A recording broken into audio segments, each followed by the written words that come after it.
So we look, what is it? What some examples now. So this is examples then of those that were considered to be Greeks. So Titus was a Hebrew Greek, just as Zdenka is a Croatian Canadian. Titus was a Hebrew, so ethnicity was Hebrew, culture Greek. Why was the culture Greek? Because he had been cut off from his people. So he was then living as the Greeks live. Galatians chapter 2, verses 1 and 2 and 3.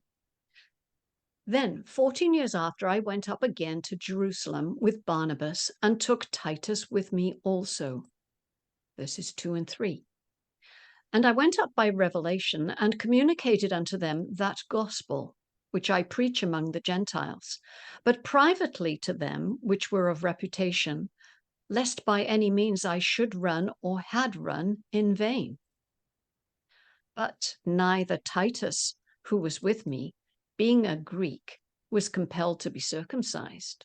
Okay, so now we have two men, Paul and Barnabas, who clearly are Hebrews, and they're circumcised Hebrews. So then they were, by religion, they were Jews. They were of the Jews' religion.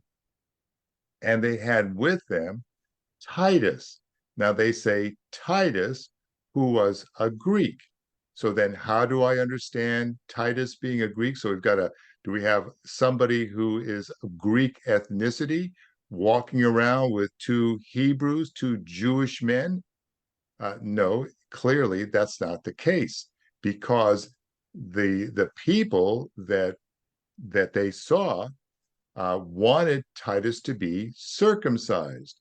Well, you just don't take somebody from another ethnicity and circumcise them. That doesn't solve anything unless they have learned the law. So Titus knew something of the law, but he wasn't circumcised.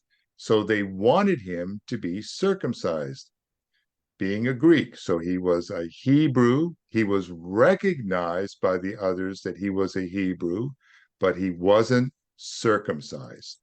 So Titus was an uncircumcised ethnic Hebrew and considered cut off by the Jews. By certain Jews. By certain Jews. And they said, except ye be circumcised, ye cannot be saved. Yeah. That's what they were saying. That's why they went up to Jerusalem yeah. to resolve the matter. Yeah.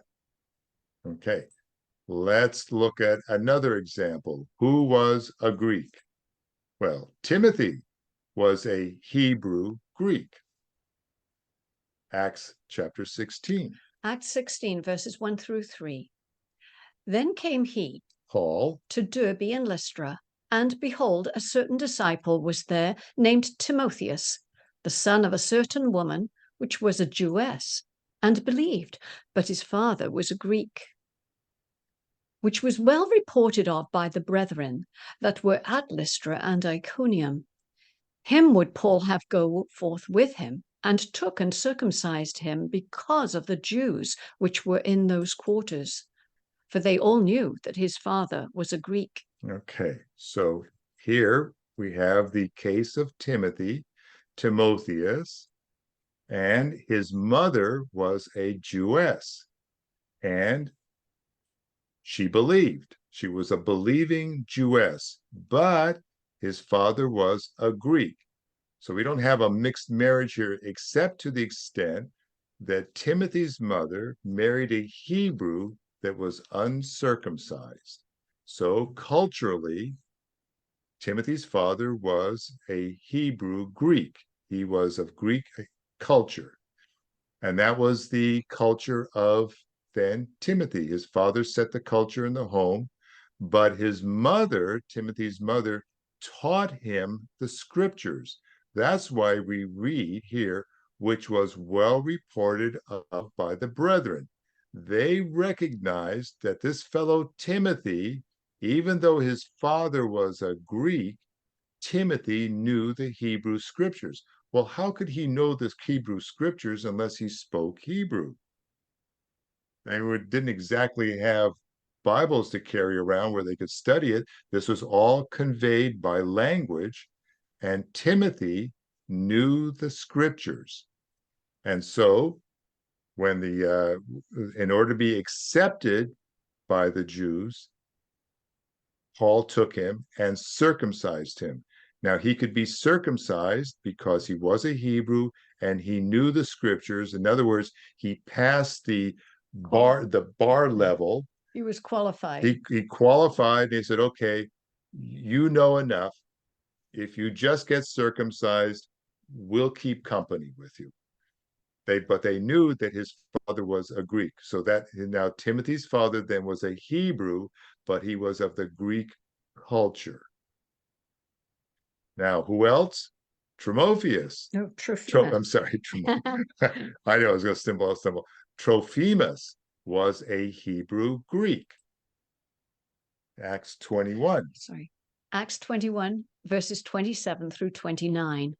And when the 7 days were almost ended, the Jews which were of Asia, when they saw him, Paul, in the temple, stirred up all the people and laid hands on him, crying out, Men of Israel, help!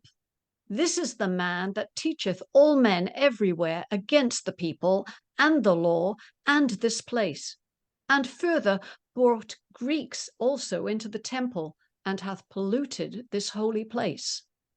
For they had seen before with him in the city Trophimus, an Ephesian, whom they supposed that Paul had brought into the temple. Whom they supposed Paul had brought into the temple. Now, who was Trophimus? Trophimus was a Hebrew. He was in the company of Paul. He knew the scriptures, but he was uncircumcised. So by culture, he was a Greek.